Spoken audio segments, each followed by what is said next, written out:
एक लाइट को तो इधर से आके दिखा थोड़ा। तुम भी थोड़ा उधर चल जाओ तो दोनों का आएगा। आ रहा है मोनिका दीदी? हाँ जी। जी भैया जी, बिल्कुल आ रहा है, बिल्कुल आ रहा है। अब तो आ रहा है। सुबह से बढ़िया है ना? हाँ जी। एक कुत्ता है। कुत्ता भौंकता कैसे है?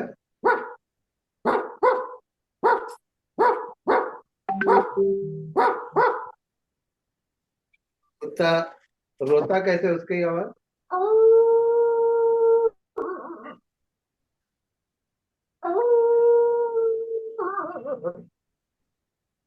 घोड़ा।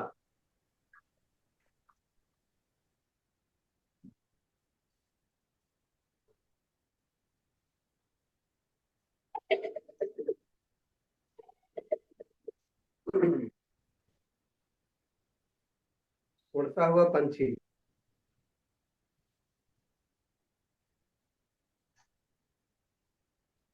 एक कबूतर। कबूतर अपना पीठ कैसे खुजवाता है, उसके देखे। ये तोता।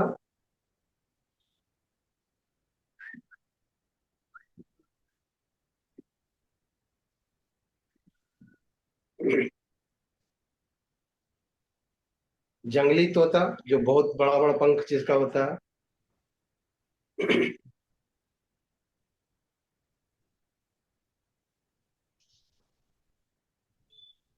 हरिण। हिरण।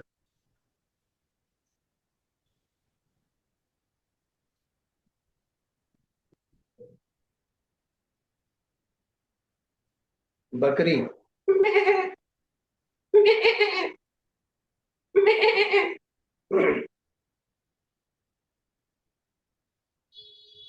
ऊंट।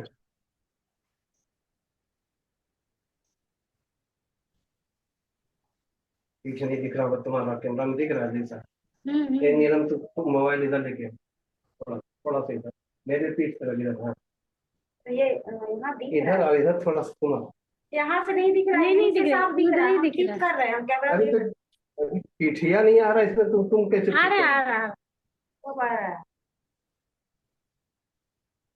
ऊंट।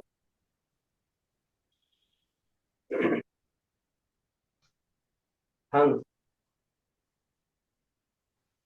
हंस का जोड़ा हंस।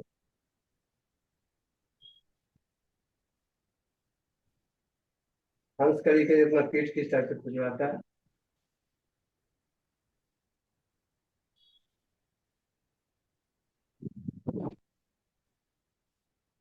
उड़ता हुआ पंछी बना दिए थे ना? हम्म। उड़ता हुआ पंछी बना दिए थे। हाँ हाँ। खरगोश। खरगोश अपना मुंह कैसे पोछ रहा है, उसका है।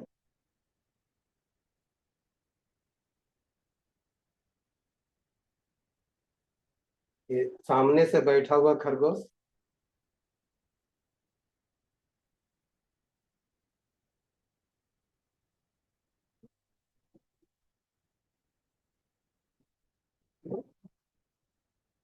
उल्लू।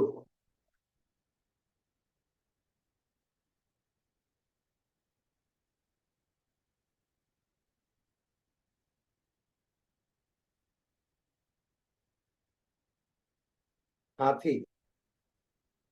हाथी का माथा। हाथी का सिर। हाथी कभी कभी अपना मुंह में कुछ खाता है। हाथी कुछ खाते हुए।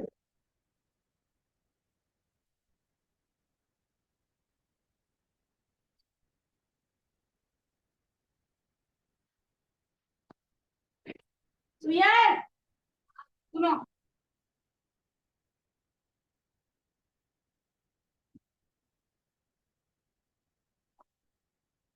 मोर।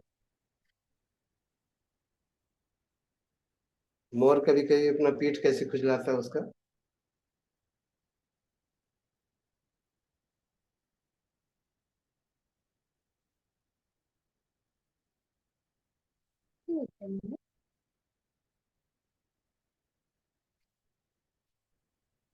बूढ़ी औरत दांत दांत नहीं रहने पर कैसे वो मुंह को चलाते रहती है।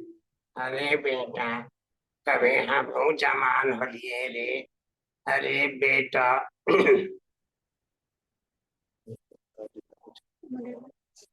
मगरमच्छ।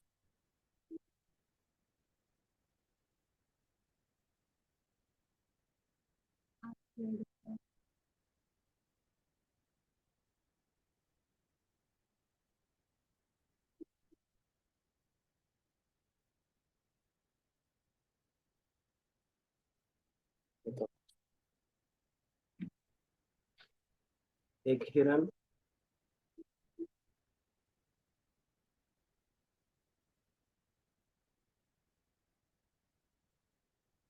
एक हंस।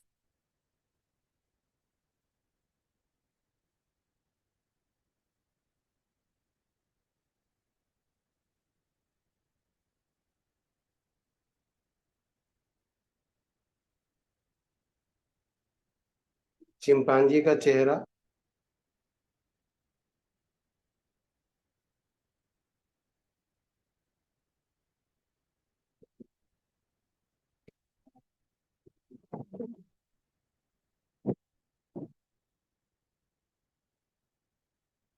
बिल्ली।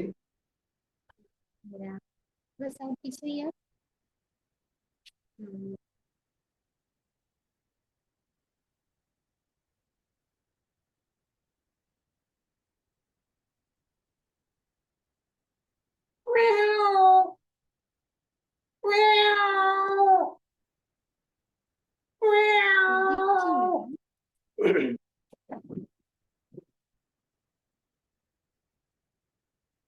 हाथी का बढ़िया से देना है, सुबह में बहुत फालतू हुआ।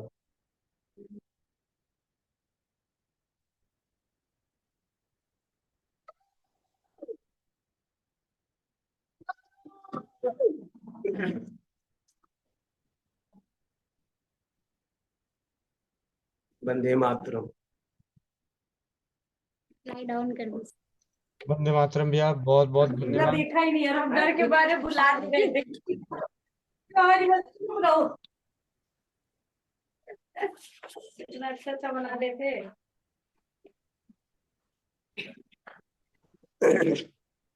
हमको मन कर रहा था रिकॉर्ड करे, हमको कैमरा थमा दिए लोग। आ जाएगा, रिकॉर्डिंग आ जाएगा। रिकॉर्डिंग वंदे मातरम भैया, और कुछ बताइए। बहुत बढ़िया भैया। और अब चलते हैं आपकी जो यात्रा वृत्तांत, और साथ ही साथ आपने कुछ ऐसे अनुभव जो सरल सरल जोड़ों के दर्द, माइग्रेन और भी जो भी आपके पास है, वो चौपाल में देने का प्रयास करें। अपने ज्ञान को ज्ञान से ज्ञानित करें, हमें अनुभवों से हमारे हौसले और विश्वास को बढ़ाएं। जी भैया। जी भैया, अरे बाप रे। भैया आप हम लोगों का प्रेरणा है, आप हम हम लोगों आपसे बहुत कुछ सीखने को मिला भैया, मिल रहा है। और ये हमारा सौभाग्य है जो हमारा हम लोग हम आपके साथ जुड़ पाए। सामने आप लेके आए। एक बहुत ही रोचक घटना है मेरे जीवन की। बहुत ही रोचक घटना है मेरे जीवन की, जो मैं आप लोगों को सुनाना चाहता हूँ। घटना क्या है कि एक बार की बात है भैया, हम ससुराल जा रहे थे अपनी, और रास्ते में संजोग की बात है बस मेरी खराब हो गई, और मैं काफी देर रात गए अपनी ससुराल पहुंच रहा था।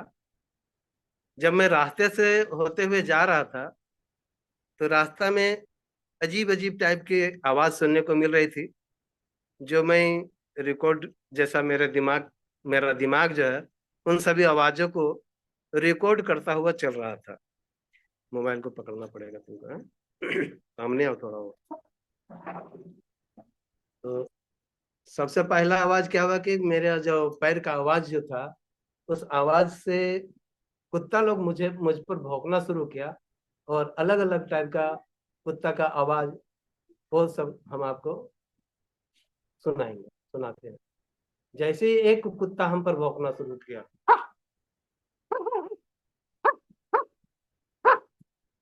फिर क्या हुआ, दूसरा कुत्ता, दो चार कुत्ता दूर से भी उसकी आवाज सुन करके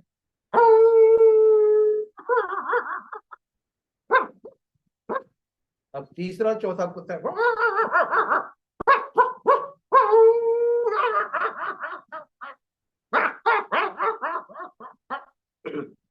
छोटा कुत्ता जो है वो भी भौंकना शुरू किया।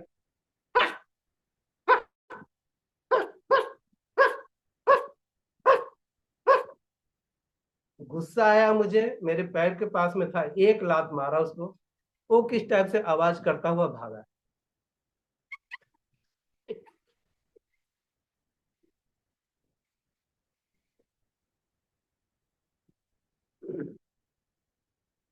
दूर चला गया और मैं जैसे तैसे अपना ससुराल पहुंचा, घर के अंदर गया।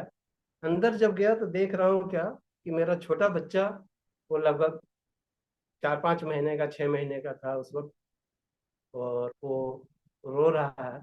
उसकी रोने की आवाज बाहर तक आ रही है। वो रो किस तरह से रहा है, उसकी आवाज सुनाई दे रही।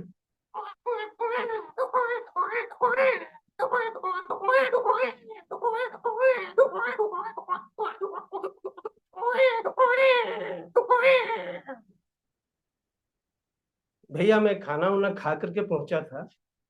मेरी माँ जो सास जो थी वो बोली कि मेहमान आप छत में जा करके सो जाइए, बड़े भैया वहीं पर सोए हुए। गर्मी का समय था, मैं छत पर गया। मालूम था उन लोगों को कि मैं आने वाला हूँ। बिछावन लगा हुआ था और हम बिछावन में जाकर के सो गए भैया के बगल में। अब भैया मोटे ताजे आदमी, और वो जो सोए हुए हैं, उनकी सोने की जो तरीका थी,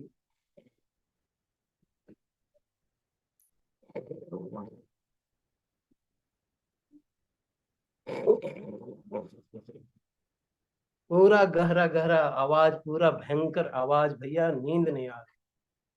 अब नींद नहीं आ रही, इसी में क्या होता है कि तभी दो बिल्लियों की झगड़ने की आवाज सुनाई दी। और बिल्ली किस टाइप से झगड़ रहा है, लड़ रहा है, उसकी आवाज एकदम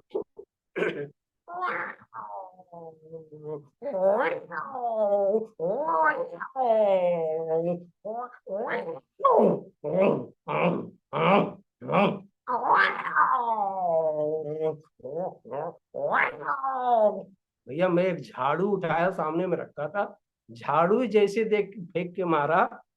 बूढ़ी दादी माँ कहती थी कि झाड़ू जब बिल्ली के ऊपर फेंक के मारते हैं तो बिल्ली फिर भाग जाती है, बहुत तेजी से, जल्दी भागती है। भैया मैं झाड़ू उठाकर फेंक के मारा और बिल्ली जो है भाग गई।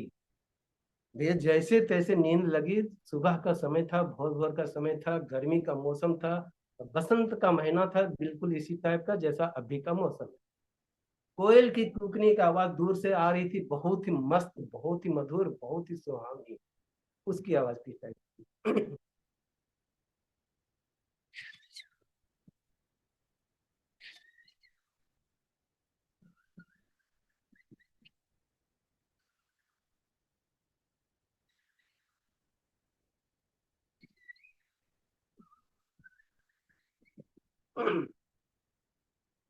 भैया सुबह हो चुकी थी, मुर्गा भी कहाँ चुप था, मुर्गा भी अपना बांग लगाया। मुझे लगा अब सुबह हो गई है, अब उठना चाहिए, चलो कुछ योगा व्यायाम करते हैं, उसके बाद जो होगा देखा जाएगा। अभी भैया मैं उछल कूद करना शुरू ही किया था कि तभी बकरी की आवाज सुनाई दे दी।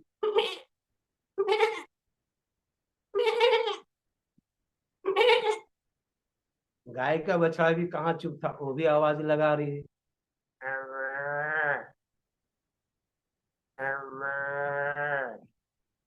गाय, भैंस,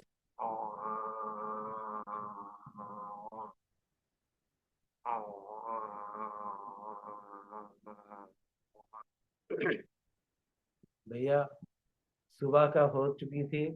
मैं भी नित्य क्रिया से निवृत्त होकर नहा धोकर तैयार हुआ। मैं तो अपनी पत्नी को लाने गया था, और अभी 9-10 ऐसा कोई समय हुआ होगा छोटा साला मेरा जो था भैया, 10-12 साल के आसपास का रहा होगा, 8-10 साल का। उसको पता नहीं क्या हुआ, गली में किसी से झगड़ा करके आ गया अंदर। अब अंदर आने के बाद में वो जो रोना शुरू किया, उसकी रोने की आवाज बड़ा अजीब। अरे क्या हुआ?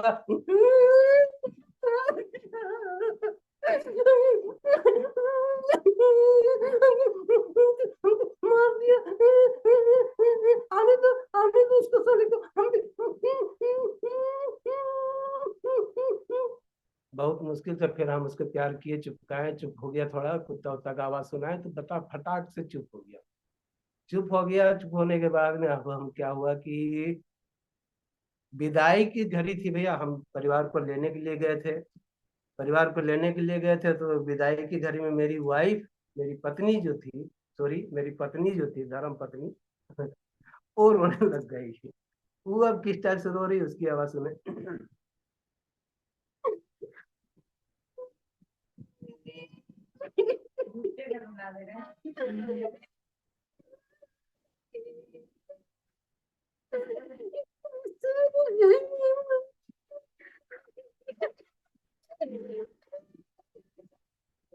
अब उधर से दादी माँ जो थी वो भी आ गया भाई, आ गया,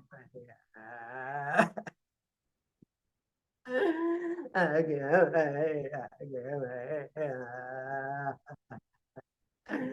चुप रहा न, चुप रहा न भी। बाबू चुप रहा बाबू, फिर आई नहीं तू, फिर आ जी तो भैया जी तो लावे न, तो तू आई नहीं, तू चुप रहा बेटा, चुप रहा। ये हुई भैया। मेरे बड़े साला जी जो है टांगा लेकर के आ गए थे, और हम लोग जो है परिवार के साथ टांगा में बैठ करके स्टेशन की ओर जा रहे हैं। स्टेशन की ओर जा रहे हैं तो टांगा की चलने की आवाज, उसकी आवाज वो हमको सुनाई पड़ा। उसकी आवाज सुने।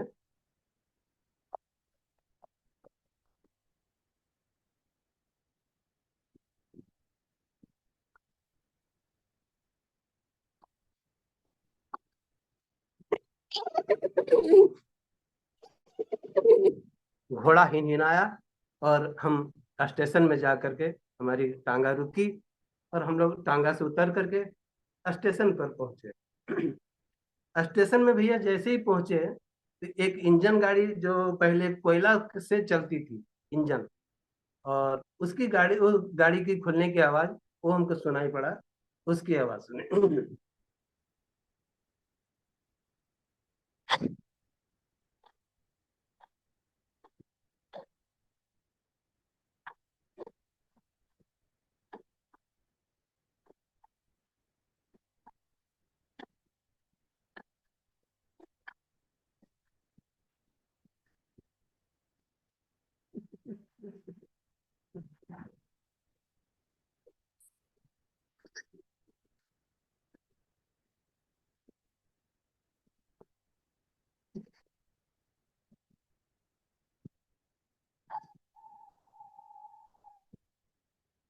भैया जी आवाज नहीं आ रही, भैया जी आवाज नहीं आ रही। आवाज नहीं आ रही। आवाज नहीं आ रही। नहीं भैया इसी जी, तो कई मैं आवाज नहीं आई, कैमरा को, कोयल की आवाज नहीं आई, ये भी नहीं आई, अब वाली टांगे वाली की आवाज नहीं आई। ओहो, मोबाइल में मतलब ये बहुत ज्यादा आवाज को नहीं कैच कर पाता है। और ये रूम है मेरा भरा भरा हुआ, जहां पर हम अभी करने लग गए हैं। ये भी एक बहुत बड़ा यात्रा वृत्तांत हो गया मेरे साथ में। मेरी मोबाइल गिर करके इसका डिस्प्ले टूट गया। फिर अभी भगनी के यहाँ आईडी लगाए थे, उसको हम बोले थे जो मीटिंग ज्वाइन किया करो, इसके वाला मोबाइल से पहले हम लगाए। अब इस मोबाइल को हम बना तो लिए, लेकिन ये रूम भगनी का है, प्रोग्राम का समय हो चुका था। अभी हम अपना मकान में जाते हैं तो और समय लगेगा। तो सोच करके हम इन्हीं के हम मोबाइल बनवाए। भगना मेरा भगिन दामाद जो मोबाइल बनाते हैं, उन्हीं के बना करके इन्हीं के हम प्रोग्राम दिखाना शुरू कर दिए। तो वो जहां पर मेरा मकान है वो पूरा खाली है, तो आवाज गूंजता है, किस आवाज? और यहाँ आवाज गूंज नहीं रहा है। कोयल की आवाज नहीं सुनाई दी भैया? दीदी, दीदी, और उसके बाद टांगे में चुपचाप बैठी रही मैं तो, वो चरक सो कुछ नहीं दीदी, बोला।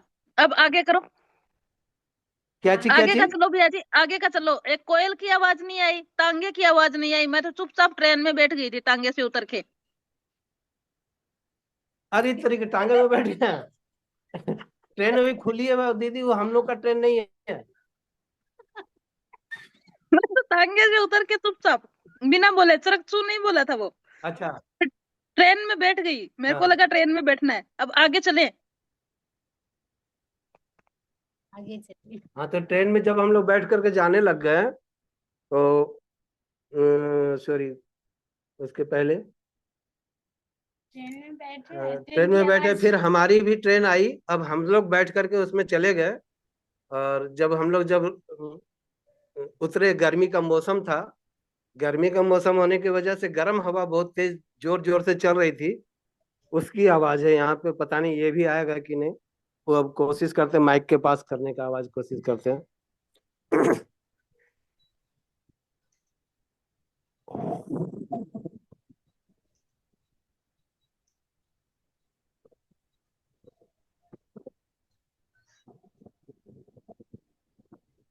क्या हो गया?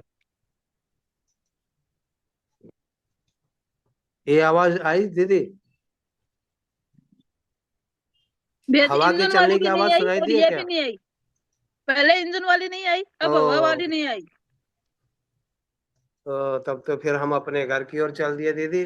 और हम अपने घर की ओर चल दिए, सबको बाय बाय टाटा करते हुए। दीदी एक चुटकुला आपके जीवन का, आप जो हमको सुनाए थे ना, मोनिका दीदी अपने जीवन की एक चुटकुला हमको सुनाई थी, अपनी जीवन की एक घटना हमको सुनाई थी, जो आज उसके जन्मदिन के अवसर पर हम उनको याद दिलाना चाहते हैं। वो कौन सा चुटकुला था?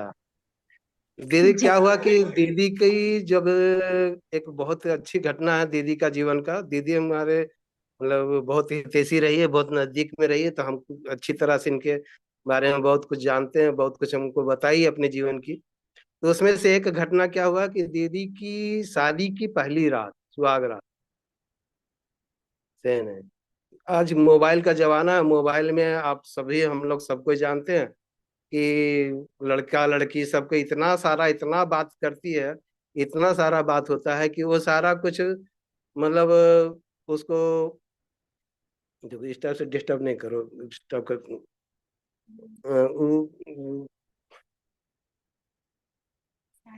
उसका मतलब वो अपने जीवन की एक घटना हमको सुनाई थी कि शादी की रात मतलब मोबाइल में इतना ज्यादा बात होता है कि कुछ भी और बताना बाकी नहीं रहता है। तो फर्स्ट नाइट, पहली रात, लड़का को भी समझ में नहीं आ रहा है कि क्या बात करे, क्या बात करे, क्या बात करे। लड़की को भी समझ में नहीं आ रहा है कि क्या बात करे। तो बड़ी ही नाजुक से जाकर के लड़का उसके बगल में बैठता है। तो वो बोलता है, "ए जी सुनती हो?" तो लड़की बोलती है कि तो कुछ सुनाओ ना। क्या? अरे क्या तुमसे पूछे, हमको तो समझ में नहीं आ रहा। तुम कितना पढ़ी हो वो जानती हैं, तुम कितनी भाई बहन हो वो जानते हैं, तुम्हारे पिताजी का नाम क्या है वो जानते हैं, तुम किस स्कूल में पढ़ी हो वो जानते हैं, कितनी पढ़ी हो वो जानते हैं, तुम क्या करती हो वो जानते हैं, सब तो जानती ही हैं। तुम मोबाइल में जो गाना सुनाती थी वो हमको बहुत अच्छा नहीं सुनाई देता था, तो तुम एक गाना गा के सुनाओ ना। तो देखिए जी, हमको बहुत गाना नहीं आता है, हमको कोई अच्छा गाना नहीं आता। तो वो नहीं नहीं, जो आता है जैसा आता है तुमको गा के सुनाना होगा, गा के सुनाओ, गा के सुनाओ।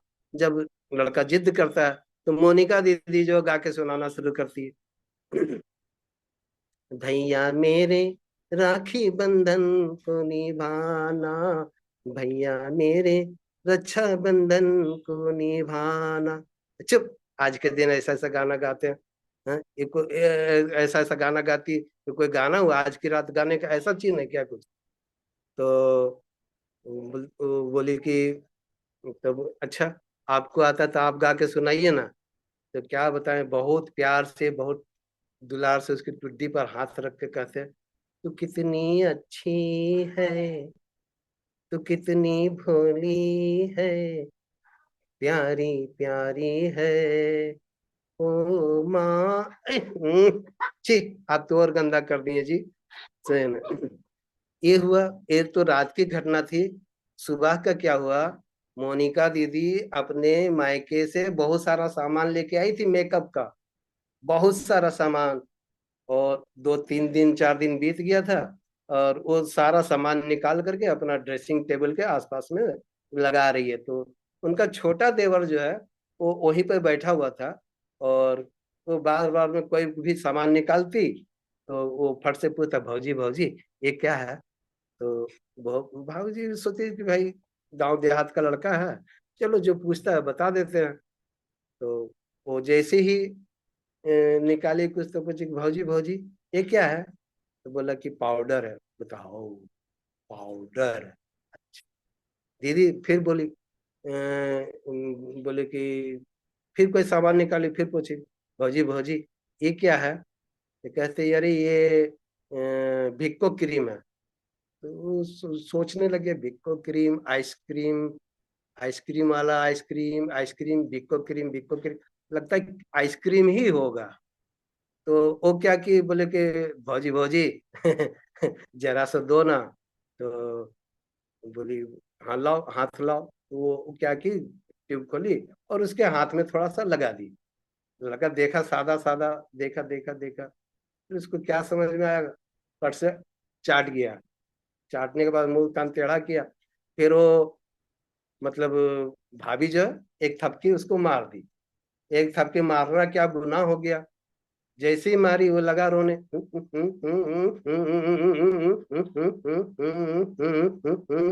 रोते रोते चल गया अपने भाई के पास में। भौजी हमको हमको मारी, भौजी हमको मार दी। अरे भौजी मारी, क्यों मारी, क्यों मारी? तो भाई चलो चल के पूछते हैं क्यों मारी। बड़ा भाई गुस्सा से आया, उनके हस्बैंड पतिदेव जी आए गुस्से से, आकर के पूछे, क्यों रे ससुरी, क्यों मारी तुम इसको? मारता ना तो और क्या करता, साले को जरा सा क्रीम दिया, फट से चाट गया। भाई भी इधर उधर सोचा, क्रीम दिया चाट गया, ये क्या चक्कर? भाई को दो तमाचा और लगाया। लगा करके कहता, अरे गधा, भात के साथ खा लेता, रोटी के साथ खा लेता, जरा सा तो कह रही है क्रीम दिया, वो भी फट से चाट गया। कैसा बेवकूफ! अरे रह गया गांव का गवार ही गवार। तुम तो यार पूरा का पूरा बदनाम कर दिया मेरे इस गांव को। भैया जी, ये थी मोनिका दीदी की जीवन की एक छोटी सी कहानी, जो दीदी ने खुद हमें सुनाया था। अभी दीदी माने अथवा ना माने, ये तो दीदी पर निर्भर है। जी भैया। इतना और फोर्स करने पे भैया जी मेरी हिम्मत है कि मैं ना मानूं।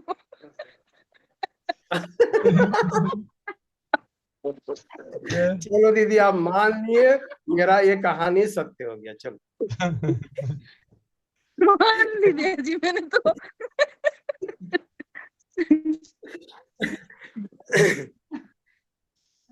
और रही अनुभव बहुत की बहुत बात। धन्यवाद भैया जी, बहुत अच्छी कहानी सुनाई। मोनिका दीदी का जीवन तो बहुत ही अच्छा सुनाया।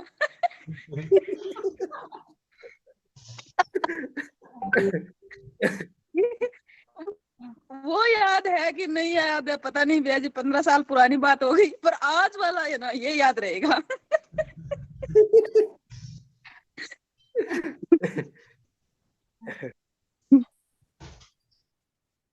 जीवन के अनुभव के बारे में भैया कुछ हमको बोले बताने के लिए। ये बहुत ही बहुत बहुत बहुत ज्यादा जीवन में बहुत सारी घटनाएं हुई है हमारे, और एक से एक बढ़कर एक से एक रोचक, बड़ा अजीब अजीब। भैया एक सच बात बताता हूँ, मैं सांप का विष झाड़ करके उतार ठीक करता हूँ कांसे के थाली से। कांसा के थाली के द्वारा हम विष को उतार देते हैं झाड़ करके, और जहरीला विष का भी उतारते हैं। साथ में एक द्रोण पुष्पी एक पौधा होता है जिसको गुम्मा के नाम से जाना जाता है।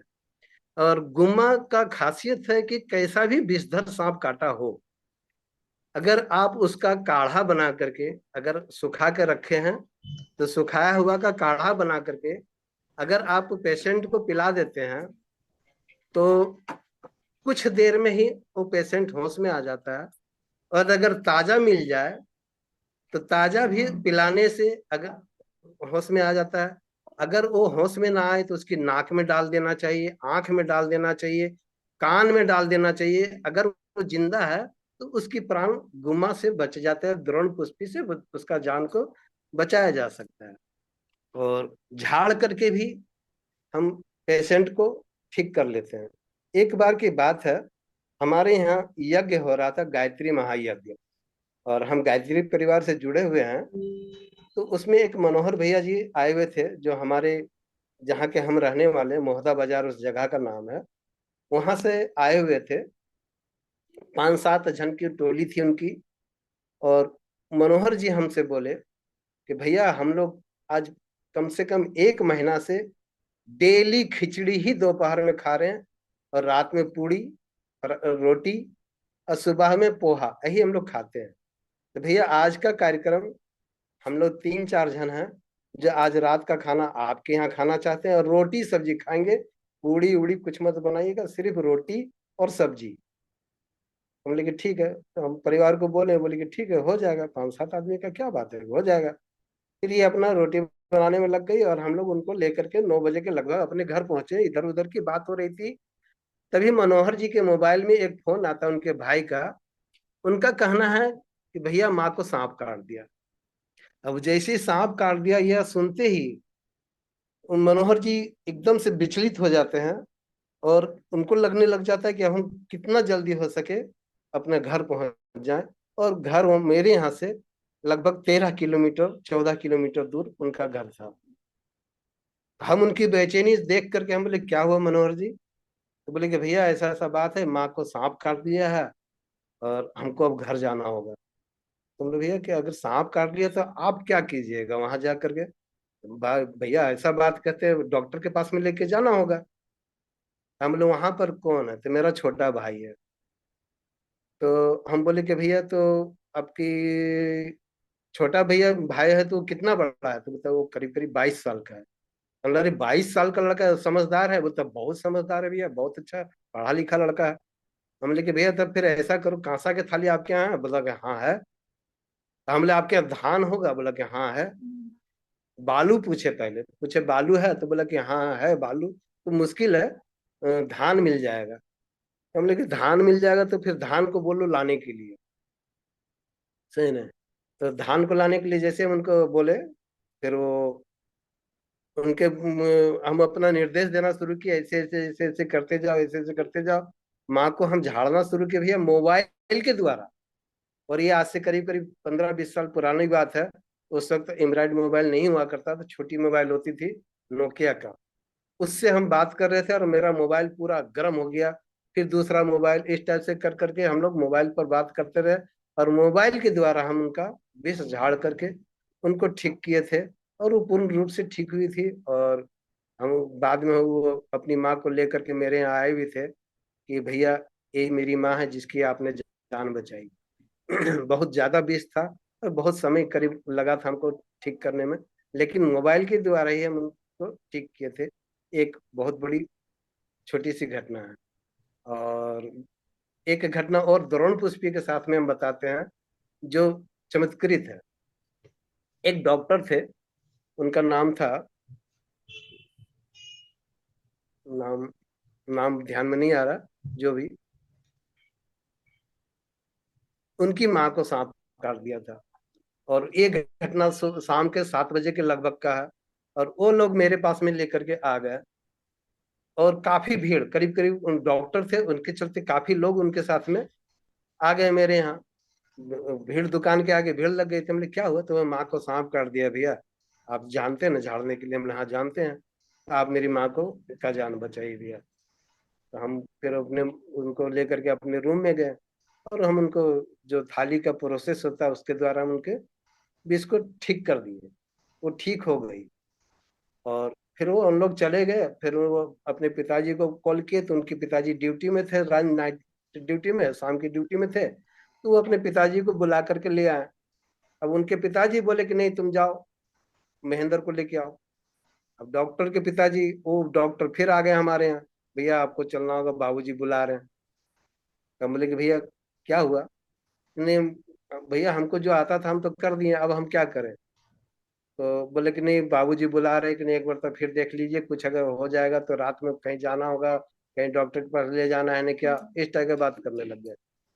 तो हम बोले कि ठीक है, हम चलिए एक तो ऐसा पौधा ले आते हैं। तो द्रोण पुष्पी, ये बरसात का समय था और द्रोण पुष्पी हम देख रखे थे कि यहाँ पे है। वहां गए, 2 पौधा उखाड़ करके लेकर के आ गए।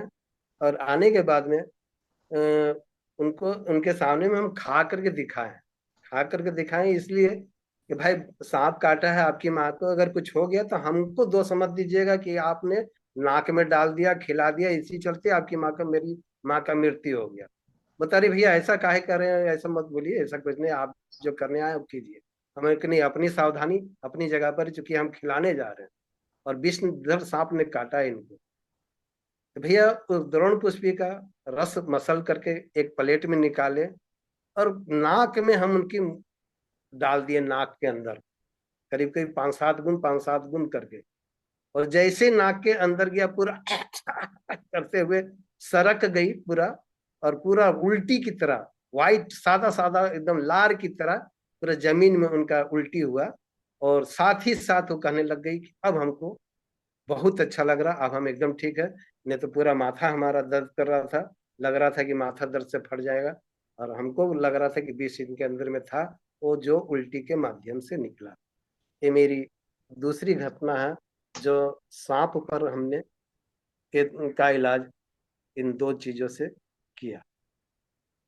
और और कुछ बताएं क्या भैया? जी भैया, एक घुटने दर्द का जो अभी पट्टी बांध के करते हैं। अच्छा, वो क्या है कि देखिए, हम लोगों का एक नाभि चक्र होता है। नाभि चक्र की गड़बड़ी से हमने बहुत सारे पेशेंट को सिर्फ पैर में रस्सी बांध करके ठीक किया है। एक अभी से लगभग लगभग 3 से 3.5 महीने 4 महीने पहले की बात है भैया। एक हीरा लाल बोल करके आपका आधार कार्ड लिंक वो करता है, और एज उसका मुश्किल से हमको लग रहा है कोई 28-30 के आसपास का है। और मेरे यहाँ का कस्टमर भी है, कभी आता था मेरे यहाँ। और कुछ दिन पहले की बात है, वो मेरे यहाँ आया तो उसको देख रहे क्या कि पूरा पैर जो है कोई जैसे टेढ़ा मेढ़ा होकर के चलता, उस टाइप से चढ़ करके मेरे सीढ़ी के, 2 सीढ़ी है मेरे दुकान के आगे, उससे उतरा। मतलब मेरा दुकान का आगे का हाइट है ज्यादा, और उतर करके मेरी दुकान के अंदर आया। तब बोले अरे ये क्या हो गया हीरा, तुमको क्या हो गया ये? तो वो भैया मेरा मत पूछिए, पूरा यूरिक एसिड बढ़ गया है। डॉक्टर बोला इतना यूरिक एसिड है ना कि ठीक होने में समय लगेगा, बहुत समय लगेगा। हम बोले यूरिक एसिड बढ़ गया तुम्हारा? बोले कि हाँ। तो भैया नाला का चेक करने का तरीका, जो हाथ का ये रेखा होता है, ये 4 रेखा के द्वारा रेखा को चेक किया जाता है। तो हम उसके नाला को हाथ के रेखा से उसको चेक किए। और चेक करने के बाद में हमको गड़बड़ी जो दिखा, तो भैया इलास्टिक हम हमेशा, जब से इस चीज को सीखे हैं, तो हमको लग रहा है कि 1 साल से इलास्टिक का प्रयोग हम बहुतों पर किए। तो इलास्टिक हम निकाले, उसके पैर में 2 ठो रस्सी 2-2 बार घुमा करके और पैर में बांध करके, और उसको हम बोले कि जाओ तुम हनुमान मंदिर के पास से घूम के आओ। मतलब लगभग 400 मीटर की दूरी पर है एक हनुमान मंदिर हमारे यहाँ। तो हम बोले कि जाओ तुम हनुमान मंदिर से हनुमान जी का दर्शन करके आओ। तो बोले कि ठीक है भैया। फिर वो चला गया, वहां से आया, हम बोले कि कैसा लग रहा है? बोलता है कि थोड़ा हल्का तो लग रहा है। हम लोग जाओ दुर्गा जी का मंदिर का दर्शन करके आओ, वो लगभग 600 मीटर की दूरी पर होगा। तो हम बोले जाओ तुम वहां से घूम के आओ। फिर वो चला गया, वो वहां वहां से घूम के आया, तो कहता भैया बहुत हल्का लग रहा है भैया, बहुत हल्का लग रहा है। हम बोले रस्सी खोलो।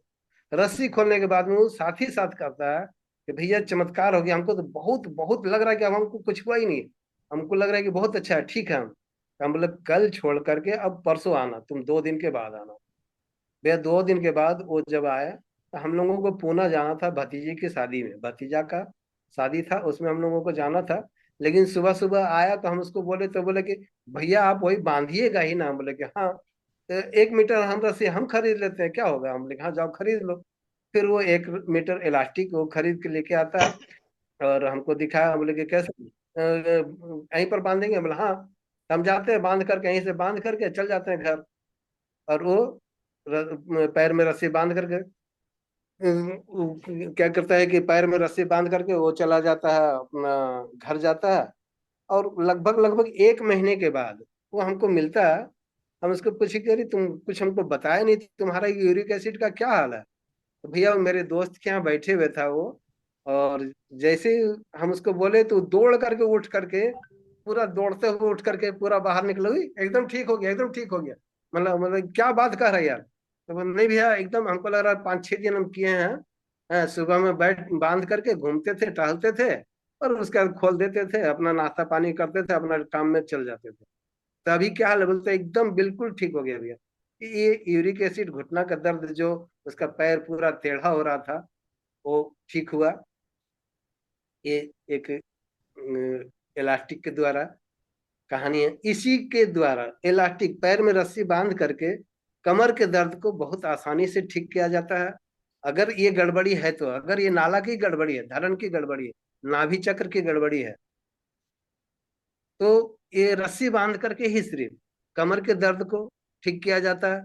बहुत असाध्य पेट दर्द जो किसी भी दवा से नहीं सुन रहा हो, किसी भी तरीका से नहीं ठीक हो रहा हो, तो पैर में रस्सी बांध करके अगर उठक बैठक कर दिया जाता है, उससे भी ये नाभि चक्र ठीक हो जाता है, और पेट दर्द 24 घंटे के अंदर में ठीक हो जाता है। और ये ग्रुप के माध्यम से मेरे पास में 2-3 बहन लोगों का फोन आया, जिनको कमर में दर्द था, किन्हीं को कूल्हे में दर्द था, उन लोगों का मैंने ठीक किया। और आज वो बहुत नाम लेती है, जब मन में आता तब फोन करती है।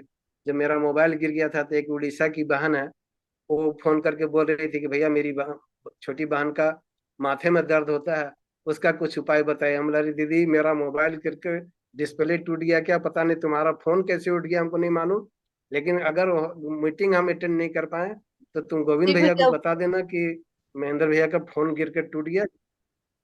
जी। वंदे भैया, वंदे मातरम। हेलो। हाँ, वंदे मातरम। हाँ जी, ये जी लक्ष्मी जी। बहन है उड़ीसा की, लक्ष्मी बहन हाँ उड़ीसा की। आप ही यही का फोन आया था। जी जी जी जी भैया, इनका नंबर हम सेव नहीं किए हैं। नाम अच्छा। मतलब डिस्प्ले ट्रू कॉलर के द्वारा आता है, लेकिन उस वक्त हम नहीं देख पा रहे थे, और नाम हम जी भूल गए थे। जी जी हम्म। जी। इधर पानी दे। माथा में एक साइड में दर्द होता है। वो फोन की थी, हैदराबाद में रहती है मेरी बहन। कमर का दर्द कैसा है? जी दीदी, बाद में इस विषय में बात कर लेंगे हम, तुम हम अरे आप। कमर कमर का दर्द कैसा है रस्सी बांध के, लक्ष्मी बहन? जी जी जी जी। हाँ हाँ, कमर का दर्द भी पूरा ठीक हो गया, उसी बहन का ही। कमर में दर्द हो रहा था, तो वो मतलब वो भैया का वीडियो की फोन में कुछ देखी थी, वो एक ही पैर में ही रबर बैंड लगा ली, और मेरे को फोन करके बोलती है, मेरा तो कमर दर्द ठीक हो गया, एक ही पैर में ही बांधे थे। भैया जी, रस्सी बांधने का तरीका। भैया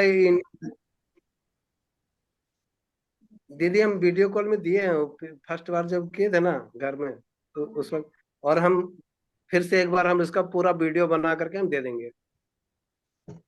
जी भैया इससे जी, गैस की क्योंकि समस्या, फिर आपके पास। भयंकर गैस, तो लगता है कि पेट फूला फूला हुआ है, लेकिन खाने के बाद जैसे पेट फूला फूला हुआ रहता है, शाम होने के बाद कुछ खाने को मन नहीं करता, लगता है कि हार्ट का प्रॉब्लम आ जाएगा, इस टाइप का जो प्रॉब्लम होता है गैस का, ये रस्सी बांध करके बहुत आसानी से ठीक होता है। और एरेंड ऑयल का चमत्कार एक हमारे जीवन में मिला था, जो कभी हम भैया को बताएं। एक लड़का था जो उसके पेट में इतना दर्द होता था कि डॉक्टर दिखाते दिखाते, वो मेरे यहाँ से लगभग 200 किलोमीटर दूर है, आदरा बोल करके, एक बांकुड़ा बोल कर जगह है, बांकुड़ा वो चला गया। बांकुड़ा में जाकर के उसके पेट का ऑपरेशन करके, क्या ऑपरेशन हुआ पता नहीं, पर उसका पेट का दर्द ठीक नहीं हुआ। कोई उसको फिर बताता है कि तुम जाओ महेंद्र भैया से, वो तुमको इलाज बता देंगे, वो कर देंगे, वो ठीक हो जाएगा। फिर वो मेरे पास में आता है, हमने 2 चम्मच दही और 2 चम्मच एरेंड ऑयल और लगभग मीठा, उसके स्वाद के अनुसार हमने मिठाया था गुड़, और मिला करके उसको एक दिन खाने को दिए थे खाली पेट में, और फिर 2 दिन के बाद फिर बुला करके खाली पेट में दिए थे। फिर उस लड़के का पूरा ये पेट दर्द इससे ठीक हुआ। और इसके बाद फिर हम ये नुस्खे को कई एक पेशेंट को दिए। हालांकि ये पेशेंट बहुत दिन के बाद आकर के रिपोर्ट हमको दिया था, जिस पर मैंने पहला परीक्षण किया था। वो लड़का लगभग 2 साल के बाद आकर के हमको बताया था कि मेरा पेट का दर्द ठीक हो गया। हम अरे यार तुम आज आकर के बता रहा 2 साल के बाद। नहीं, नहीं। बांधने का तरीका क्या है, सिंपल सा बात है।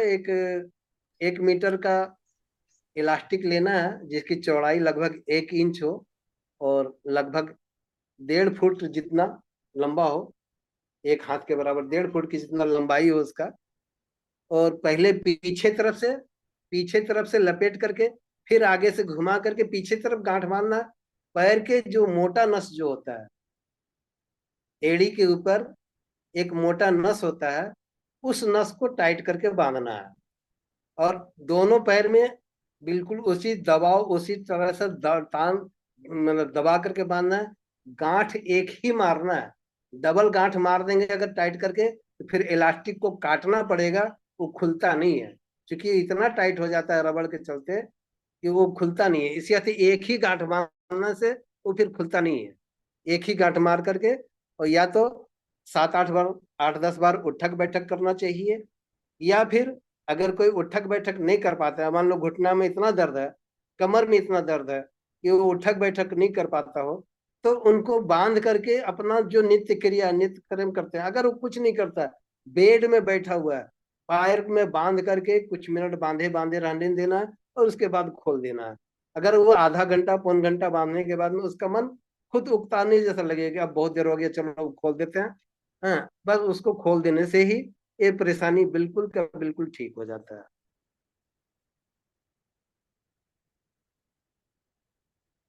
किन्हीं का कोई सवाल हो तो। जी भैया, एक और भैया जी, माइग्रेन वाला भी बता दीजिए जो उंगली में रबड़ लगानी है। और भैया जी एक मेरा भी प्रश्न है। आपने एक दिन सुना था मैंने, गर्भाशय जिनका बाहर आ रहा है उनके लिए एक वो भी बता दो। जी दीदी। जिन बहनों का गर्भाशय बाहर आ रहा है उनके लिए हाँ आप जी कुछ जी बता रहे थे। जी जी बहुत। जी भैया, जी दीदी।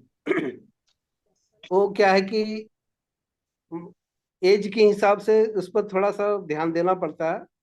बहुत, मान लीजिए कि लगभग ये समस्या 38-40, 30-40 के बाद ही लगभगों का होता है ये समस्या। और जी वो एक छोटा बच्चा को जो है ना, उसके ये जो जांघ का जो जोड़ होता है हमारा, इस जगह पर, ये जो जांघ का जोड़ है मेरा, दोनों दोनों जांघ के ऊपर एक 8 साल 10 साल का बच्चा जिसका वजन 8-10 किलो के आसपास का हो, बहुत भारी वजन वाला बच्चा नहीं लेना चाहिए। उस बच्चे को दोनों जॉइंट के पास में पैर लगा करके खड़ा कर देना है। और जिस महिला को ये परेशानी है उसको पूरा लेटा देना, जमीन पर सुला देना है। जब वो जमीन पर सोए हुए रहेगी और बच्चा उसके जांघ के ऊपर में खड़ा रहेगा, बच्चा का मुंह लेडीज के मुंह की ओर रहेगा, और एक आदमी या एक लेडीज और उसके बगल में खड़ा होना चाहिए जो बच्चे के हाथ को पकड़ के रखे। क्योंकि बच्चा, जब वो लेडीज को जब हम बैठाएंगे, जैसे हम उसको उठा करके बैठाना चाहेंगे तो वो हो सकता है बच्चा गिर जाए। तो एक हाथ से बच्चे को पकड़ के रखना है और दूसरे हाथ से एक लेडीज को उठने में मदद करना है। दूसरे हाथ से उस लेडीज का हाथ पकड़ कर उसको बैठने में मदद करना है। जैसे ही वो लेडीज उठ करके बैठेगी, ये एक एक्यूप्रेशर का क्रिया होता है इस जगह पर जांघ के बीच में, और वो गर्भाशय जो है ऑटोमेटिकली ये अंदर की ओर चला जाता है। और ये बहुत बार करने का जरूरत नहीं है, हम समझते हैं कि 2-3-4 बार करते करते ही ये समस्या जड़ मूल से समाप्त हो जाता है। और जी भैया जी, एक बहुत और बहुत क्या सवाल धन्यवाद किए भैया थे जी। दीदी? हाँ, माइग्रेन वाला। माइग्रेन के लिए पूछा था भैया जी। एक भैया बोले। जी। माइग्रेन के लिए भैया जी, रबड़ माइग्रेन बांधने ना। वाला माइग्रेन। जी भैया जी, मेरी आवाज नहीं आ नहीं, रही क्या? माइग्रेन के लिए वो वीडियो नहीं आ रही, कट कट के थोड़ा। ठीक है। अच्छा। ये जो एड़ी में जो दर्द होता है, किन्हीं किन्हीं को एड़ी में दर्द होता है, एड़ी में दर्द के लिए बाएं हाथ की बीच की अंगुली का ऊपर वाला लकीर, बीच की उंगली का ये ऊपर वाला लकीर जो है, उस लकीर पर एक रबर बैंड जो है उसको बांधना है 2 मिनट के लिए। और इस टाइप से दिन भर में 3 से 4 बार उस रबर बैंड को बांधना पड़ता है। एक बार दीदी हम बांध के दिखा ही देते हैं, रबड़ है यहाँ पे, वो हम आपको दिखा रहे हैं।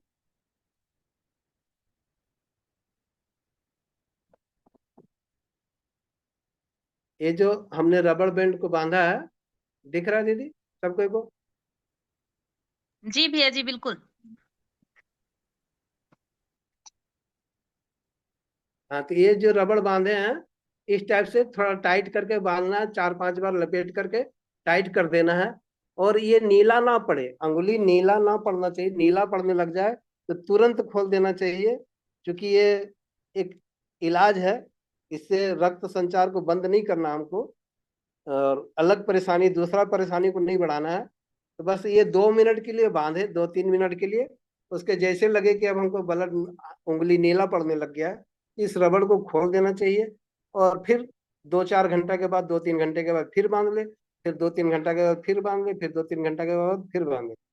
एक दिन करने मात्र से ही दूसरे दिन से ही एड़ी का दर्द ये ठीक हो जाता है। किसी किसी को, किसी किसी को 1-2 दिन 3 दिन का समय लगता है, पर एड़ी दर्द निश्चित है कि ठीक हो जाता है। एक माइग्रेन का बहुत बार देख रहे ग्रुप में मैसेज आते रहता है, माइग्रेन से संबंधित। तो माइग्रेन के लिए जो हम लोग सफेद कागज, जो हम लोग ताव कागज कहते हैं, जिस्ता कागज कहते हैं, हाँ, तो उसकी पेपर को लेना, उसी पेपर को, जैसे जो प्रिंटिंग करने वाला पेपर हो गया, या जो जेरोक्स करके पेपर निकालते हैं वो पेपर हो गया, उस टाइप का मोटा पेपर को नहीं लेना है, पतला पेपर को लेना है। अब पतला पेपर को 4 इंच लगभग ये चौड़ाई में होना चाहिए, लंबाई चौड़ाई 4 inch by 4 inch, 4 inch by 4 inch का लेना है। और उसमें 2 साइड होता है, एक प्लेन और एक तरफ खुरदरा, मतलब एक लिखने के पर्पस में दिया जाता है, दूसरे तरफ कुछ लिखना नहीं है, ऐसा बना करके कंपनी देती है। लेकिन हम लोग क्या करते हैं, दोनों साइड लिखते हैं, लेकिन जिस साइड में खुरदरापन है, जिस तरफ खुरदरा है उस तरफ 1 चम्मच शुद्ध घी, जिस तरफ खुरदरा है उस तरफ 1 चम्मच शुद्ध घी, गाय का हो, भैंस का हो, पतंजलि का हो, मतलब शुद्ध घी, बढ़िया घी होना चाहिए। 1 चम्मच घी और लगभग आधा चम्मच हल्दी का पाउडर, उसको दे करके पूरी पेपर में, पूरा पेपर में चारों ओर पूरी अच्छी तरह से उसको लेप लगाना है। और लेप लगाने के बाद में हम लोग पेपर को गोल करना है। पेपर का रोल करना है इस टाइप से, जैसे हम लोग कभी के कान में घुसाने के लिए गोल करते हैं ना, सिगरेट की तरह, जिसको फूंक मारिए तो हवा आर पार हो जाए, उस टाइप से उसको गोल करना है। अब गोल करने के बाद में उसकी लंबाई लगभग ये हो जाती है 6 इंच के लगभग का। अब उसको क्या करना है कि एक सिरे पे माचिस की तीली से आग लगाना है, और उसको थोड़ा सा, कोई पेपर है क्या? पूछ दो खाली दिखाना है कौन चाहिए ना? हाँ? नहीं पता है इनको।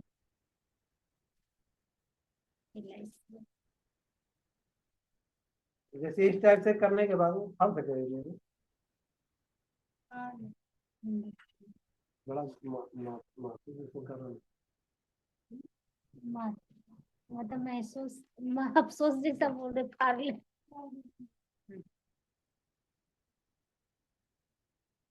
जैसे सपोर्टेड हम एक उदाहरण के रूप में दिखा रहे हैं, इस टाइप से बन करके तैयार होगा।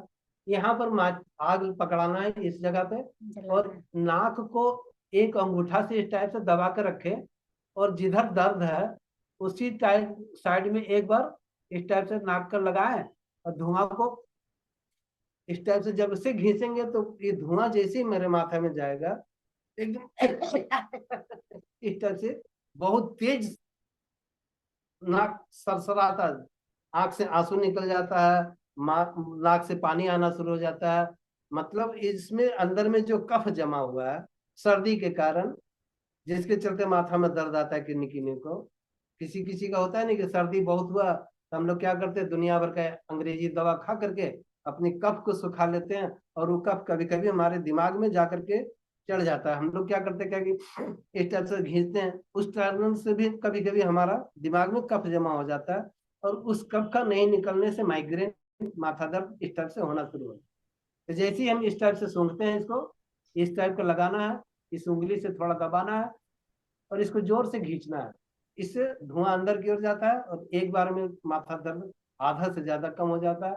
अब दूसरी तरफ इसी टाइप से दूसरी तरफ लगाया, इस टाइप से खींचे, फिर धुआं अंदर की ओर गया, फिर एक बार सरकेंगे, आंख से आंसू निकलेगा, नाक से पानी निकलेगा, और आपका माथा का दर्द बिल्कुल ठीक हो जाता है। यह है माइग्रेन का एक चमत्कारिक इलाज, जो हम अब तक बहुत सारे पेशेंट को किए हैं, जो एक दिन में ही ठीक हो जाता है और दोबारा करने की जरूरत नहीं पड़ी। और अगर ऐसा संजोग किन्हीं के साथ में जो नहीं कर पाए, दोबारा कर ले, 3 बार कर ले, क्या फर्क पड़ता है, इससे कोई हर्जा कोई हानि किसी को नहीं हुआ। जी। आज की चौपाल में महेंद्र जी भाई भैया, की, और कुछ बोलिए, क्या बताएं। जी बहुत बहुत धन्यवाद महेंद्र भैया। आज मोनिका बहन के जन्मदिन पे आपने बहुत ही जी यादगार तोहफा दिया, बहुत अच्छी जानकारी दी, और सबसे बड़ी बात कि बाबूजी का खेत नहीं बिकने वाला, ऐसे सरल सरल उपचार और परीक्षित उपचार दिए। अब हम सभी जुड़े हुए 154 परिवारों की जिम्मेवारी बनती है कि कितनों जी के बाबूजी के खेत बेचवाना है और कितनों के बाबूजी के खेत बचाने हैं। ठीक है, तो ये चौपाल है, तो चौपाल की जी तरह बातचीत जी होगी। भैया। तो आप सभी का जुड़ने के लिए बहुत बहुत धन्यवाद। और अभी आप सभी के माइक को अनम्यूट किया जा रहा है। चौपाल में मोनिका बहन का आज जन्मदिन है, तो उनकी बधाई तो बनती है ताकि रात की नींद सपनों में आए। ठीक है, और आप सभी के माइक और कुछ हैंड रेस हैं, और जिनके भी अभी चौपाल के दौरान सीरियस तकलीफें आई हैं, जिनके प्रश्नों के जवाब रह रहे हैं, वो आप अपने प्रश्न अभी मेरे को कॉल कर लीजिएगा, या महेंद्र भाई को कॉल कर लीजिएगा, मोनिका बहन को कॉल कर लीजिएगा। मोनिका बहन आज पूरी रात फ्री है। ठीक है, उनको नींद नहीं आने वाली, तो वो सारी रात फ्री रहेगी, तो वो आपसे बात करेगी। मैके में भी है, आज़ादी पूरी है। दूसरी, मेरे को भी आप कर सकते हैं, महेंद्र भैया को भी कर सकते हैं। विशेष तौर पे आज इस चौपाल को यादगार बनाने के लिए अब आप सभी के माइक को अनम्यूट किया जा रहा है। आप अपने अपने माइक को अनम्यूट कर लें और बारी बारी से या एक बार हैप्पी गान गा बर्थडे, लें। हैप्पी बर्थडे मोनिका दीदी। जन्मदिन की हैप्पी बहुत मोनिका बर्थडे। दीदी बहुत जन्मदिन की बाय। हार्दिक शुभकामनाएं। मोनिका जन्मदिन दीदी की जन्मदिन की बहुत बहुत मुबारक हो। हैप्पी बर्थडे मोनिका दीदी। हैप्पी बहुत बर्थडे बहुत मोनिका बधाई, दीदी। बहुत बहुत मोनिका दीदी शुभकामनाएं हैप्पी आपको। बर्थडे मोनिका दीदी। जन्मदिन की बहुत बहुत शुभकामनाएं मोनिका बहन। दीदी हैप्पी जन्मदिन बर्थडे की मोनिका बहुत बहुत दीदी। मोनिका दीदी शुभकामनाएं। मोनिका दीदी जन्मदिन की बहुत बहुत हैप्पी बर्थडे मोनिका शुभकामनाएं। दीदी, आपके जन्मदिन की बहुत जन्मदिन बहुत का बहुत बहुत शुभकामनाएं। बहन बधाई हो। जन्मदिन की जन्मदिन की हार्दिक हार्दिक शुभकामनाएं। शुभकामनाएं मोनिका दीदी दीदी। मुबारक हो दीदी। हैप्पी बर्थडे मोनिका दीदी, राम जतन की तरफ से। हैप्पी बधाई बर्थडे दीजिए मोनिका कार्तिक दीदी। से। जन्मदिन की बहुत बहुत हैप्पी शुभकामनाएं बर्थडे मोनिका मोनिका दीदी। दीदी। हैप्पी बर्थडे मोनिका दीदी।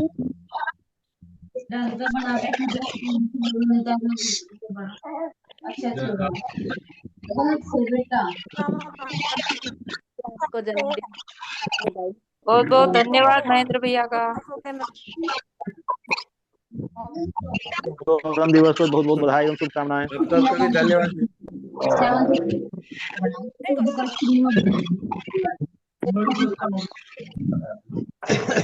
हैप्पी बर्थडे टू मोनिका दीदी।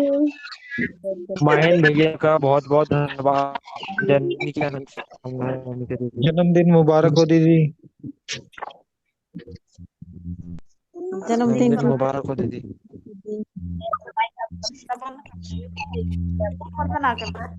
मुबारक हो दीदी।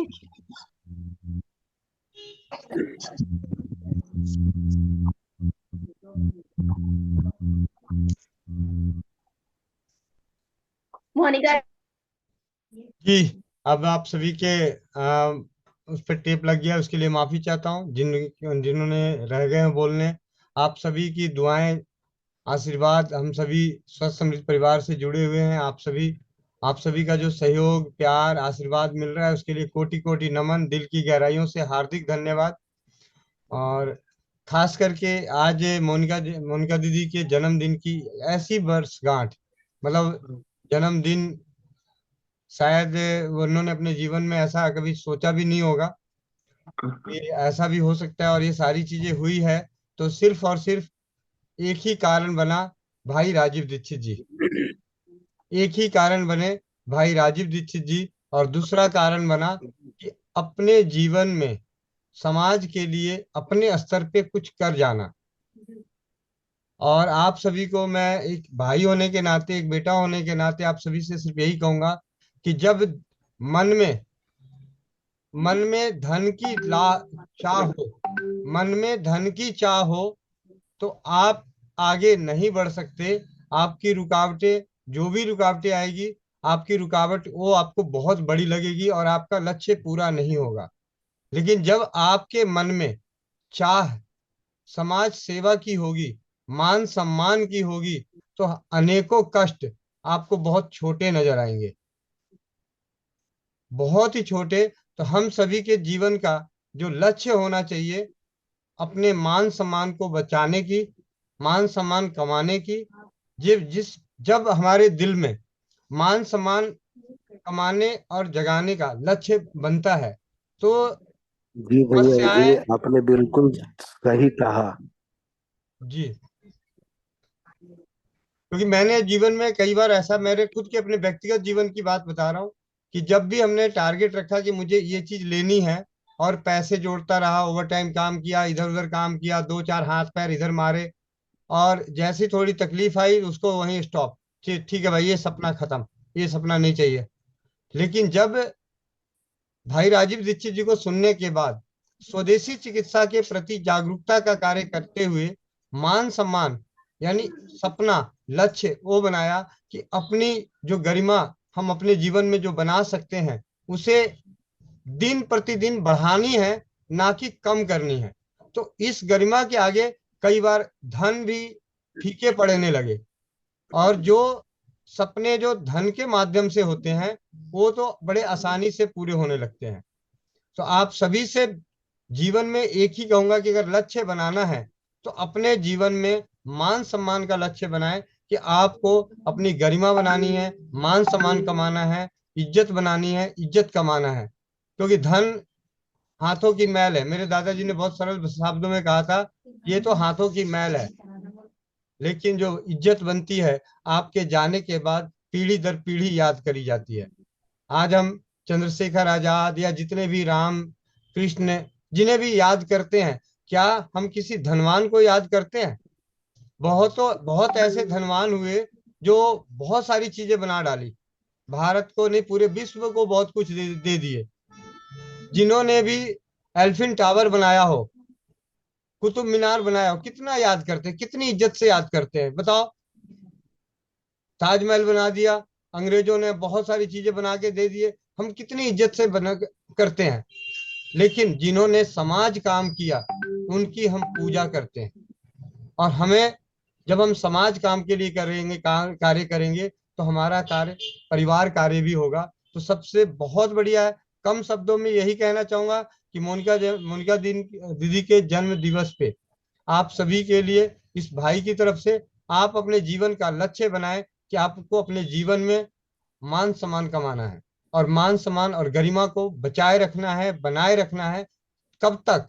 जब तक आखिरी सांस है, तब तक, आखिरी सांस तक। क्योंकि देखिए जी, चलिए, बहुत बहुत धन्यवाद। और आखिरी में दो हैंड रेस है, इन दोनों को विनम्र विनती है कि आप कॉल कर लीजिएगा, समझदार बच्चों की तरह। ठीक है? भैया जी, मैंने आपसे एक उपहार मांगा था, उसका क्या हुआ? आगे से मेरे को आपसे बात करनी है कि नहीं करनी? ये लो। हाँ जी, पर्सनल में बात करते हैं दीदी। ठीक है। जी भाभी जी, मैंने कॉल किया था, आपने उठाया नहीं। अभी बच्चे ले रखे हुए फोन, जन्मदिन की बहुत बहुत बधाई हो। मेरे और मेरे परिवार के तरफ से ढेर सारे शुभकामनाएं। तुम जियो हजारों साल, साल के हो 50,000, ऐसे कुछ बोलते हैं, मुझे आता नहीं है कहने, पर आपकी उम्र लंबी हो और साथ साथ हमारे पति देव की भी उम्र लंबी हो। आप जियो इतने साल जितने आपके सर में बाल। गिनती कर लो, ठीक है। जी भाभी जी, बहुत बहुत धन्यवाद। और सबका बहुत बहुत तहे दिल से धन्यवाद। और मैं तो कुछ थी नहीं, आज भी कुछ नहीं हूँ। ये सब कुछ, इतना सब कुछ करवाया गोविंद भैया के ही बदौलत है। मैं हमेशा कहती हूँ, आज भी वही बात कहूंगी, जिस बहन के सर पे बड़े भाई का हाथ होना, तो आप सब देख ही रहे हो। तो ये सिर्फ एक हाथ का साया है, एक छत्र छाया जो होती है ना, वो बड़े तलाक तो भाई की हुआ। है। और अब इस एक भाई के कारण मुझे बहुत भाई मिले हैं। और सच अगर मैं बताऊं भैया जी ना, तो आज मेरा सगा भाई रोने लग गया था।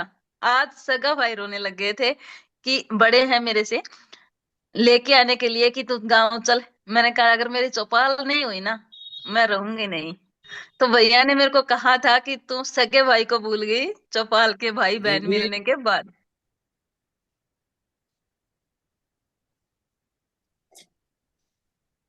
तो इससे बढ़कर भैया जी सच आज बताऊं, की घटना जो है ना दीदी, बहुत रोचक, बहुत रोमांचक। आज से आपके जी भैया जी, हलवा खिला दिया है बना के। आज जो मेरे साथ हुआ है ना, मैं बता नहीं सकता।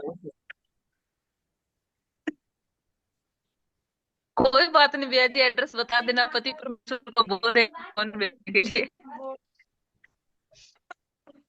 ठीक है। और ये भी यादगार पल है भैया जी, यादगार रहेगी ना।